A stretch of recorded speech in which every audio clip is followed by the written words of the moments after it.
আপনি যদি বর্তমান পৃথিবীর দিকে তাকান তাহলে দেখবেন যে ইসলামের বিরুদ্ধে এত ষড়যন্ত্র, এত কনস্পাইরেসি, এত অত্যাচার, অপারেশন, এত কিছুর পরেও ইসলাম হচ্ছে world's fastest growing religion right now. তো আপনি পশ্চিমা বিশ্বে দেখেন প্রতি জুমাবারে অনেক অমুসলিম, নন মুসলিম, ইহুদি, খ্রিস্টান, এইথিস্ট, সংশয়বাদী, অ্যান্টাগনিস্ট তারা এসে শাহাদা বাণী পড়ে মুসলমান হয়ে যাচ্ছে প্রতি জুমাবার। নারী পুরুষ নির্বিশেষে, আস্তিক নাস্তিক নির্বিশেষে প্রতি জুমাবারে তারা এসে শাহাদা পড়ে মুসলমান হয়ে যাচ্ছে। রাস্তাঘাটেও আমাদের পশ্চিমা বিশ্বের দায়ীরা রাস্তার মধ্যেও দাওয়াতি কাজ করে, আলহামদুলিল্লাহ। এটাকে স্ট্রিট দাওয়া বলে। এই যে এরকম টেবিল নিয়ে বসে কোরআনের ট্রান্সলেশন নিয়ে, কিছু ইসলামের সহজ সরল বই নিয়ে তারা নন মুসলিমদের সাথে ইসলাম নিয়ে কথা বলে। আর ওরা খুব ফ্রেন্ডলি মানুষের সাথে মেশে কথা বলে, ফলে ইজিলি তাদেরকে অ্যাপ্রোচ করা যায়। তো তাদেরকে অনেকে জিজ্ঞেস করে যে তোমার ধর্ম কি, তোমার বাবার ধর্ম কি, what do you think about life after death, মৃত্যুর পরের জীবন নিয়ে তোমার ভাবনা কি, তোমার দাদা কোথায় গেল, তোমার বাবা কোথায়, তো চলে গেছে, তুমিও কোথায় যাবা। এইভাবে যখন জিজ্ঞেস করে নন মুসলিমদেরকে, তাদেরকে যখন ভাবায়, ভাবাতে ভাবাতে ভাবাতে ভাবাতে ইসলামের বাণীগুলো যখন তাদের সামনে পেশ করে, তারা যখন কনভিন্সড হয়, অনেক ক্রিশ্চিয়ান, অনেক জুইশ, অনেক নন মুসলিম ওই রাস্তার ওই দাওয়া কাজের মধ্যে, স্ট্রিট দাওয়াতে ওইখানেই ঘোষণা দেয় আশহাদু আল্লা ইলাহা ইল্লাল্লাহ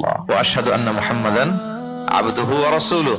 রাস্তায় আধা ঘন্টা দাওয়া কাজের মধ্যেই ওরা কনভিন্সড হয়ে মুসলমান হয়ে যায়। গোটা বিশ্বব্যাপী এভাবে ইসলামকে আল্লাহ তাআলা ছড়িয়ে দিচ্ছেন। কেউ এর অগ্রগতিকে থামায় রাখতে পারবে না, অসম্ভব।